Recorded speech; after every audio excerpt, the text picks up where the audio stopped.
Bonjour, Sabrina Medjeber, Rima Hassan, Nassira El Mouadem, trois femmes qui ont une trentaine d'années et qui ont toutes les trois des origines kabyles et berbères, trois destinées très différentes. Regardez le reportage qui suit et essayons de comprendre. Sabrina Medjeber, bonjour. Bonjour, Merci beaucoup d'être venue chez Boulevard Voltaire. Alors, je rappelle que vous avez des origines kabyles et berbères aussi.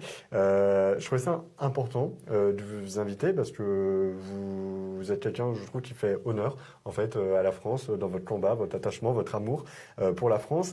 Et parfois, j'ai envie de vous mettre en contradiction avec des personnalités telles que Rima Hassan, dont on voit une forme de détestation de la France, ou une journaliste que vous aviez à juste titre fustigé, Nassira El Mouadem, qui officie de temps en temps sur France Inter et qui s'était fait épingler pour un tweet où elle disait « Les Français sont des racistes dégénérés ». D'abord, qu'est-ce qui vous différencie de ces femmes qui, elles aussi, ont des origines étrangères, l'une syrienne, je crois, l'autre marocaine. Vous avez ces origines kabyles et pourtant vous avez été bercée dans l'amour de la France. Qu'est-ce qui vous différencie de ces femmes-là et pourquoi vous aimez tant la France ? Alors, je pense qu'il faut partir du postulat, en réalité, de l'histoire de chacune. Rima Hassan, elle est née dans un camp de réfugiés palestiniens d'origine syrienne, donc dans un bain culturel déjà belliqueux. C'est une situation, je pense, de vie assez difficile. Donc, on peut imaginer aussi qu'il y ait des schèmes de revanche qui s'inscrivent dans une histoire comme la sienne. Elle est arrivée en France, elle a fait des études de droit. Aujourd'hui, par opportunité politique électoraliste, elle est placée 7e parce que dans la stratégie de la France insoumise, il y a cette volonté de faire une OPA sur le vote communautaire musulman, simplement parce qu'il est mathématique. On a par exemple vu son tweet sur l'Algérie où elle explique que la France doit rendre à l'Algérie ce qu'elle doit lui rendre. Elle le fait sciemment. Pourquoi ? Parce qu'elle sait que la diaspora algérienne est extrêmement nombreuse en France et que donc c'est un calcul cynique, arithmétique, sans embâge en réalité. Nassira El Mouadem, elle est née en France. Elle est née en France de parents donc marocains.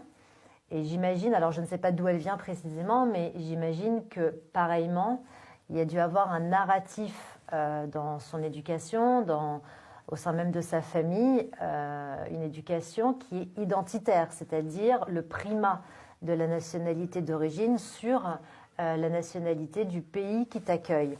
Et ce discours-là identitaire qui est très schismatique, vraiment qui scinde le pays d'accueil avec tous ses attributs, attributs, la vie civique, les mœurs, le rapport égalité homme-femme, la laïcité, et d'autres, encore une fois, dynamiques sociales, eh bien, ne s'entendent pas dans les familles où on éduque les enfants comme dans un clan, c'est-à-dire que tout est vertical, il n'y a pas d'injonction à la singularité, il n'y a pas d'injonction à l'individualité. Vous êtes le substrat d'une communauté, la communauté c'est l'Oumma, c'est la communauté des musulmans, et dans ces années-là où elle a grandi, parce qu'elle n'est pas plus âgée que moi en réalité, elle a été séduite par le discours indigéniste qui a commencé déjà avec SOS Racisme, mais qui s'est phagocyté d'année en année par cette pensée qui a complètement infiltré certains courants de la gauche.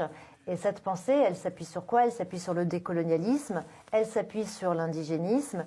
Et à l'instar de ce qu'on voit aux États-Unis, qui a commencé à fleurir dans les années 80, c'est-à-dire la philosophie woke, qui, elle, a trouvé des victimes, le statut moral des victimes par l'esclavagisme, eh bien, ils l'ont décorrélé en Occident par l'aphorisme de « vous êtes des descendants de colonisés, donc vous êtes des colonisés éternels », et la France, et ou l'Occident d'ailleurs, demeure l'éternel bourreau colonisateur. Et malheureusement, cette génération ne s'est pas sortie de cette matrice.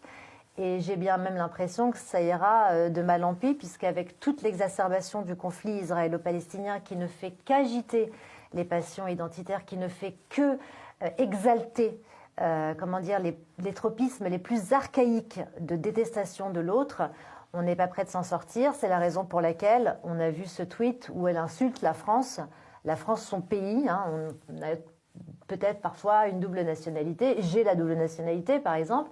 Mais ma nationalité algérienne, elle est administrative. Ma nationalité de cœur, c'est la France, c'est ma nationalité française.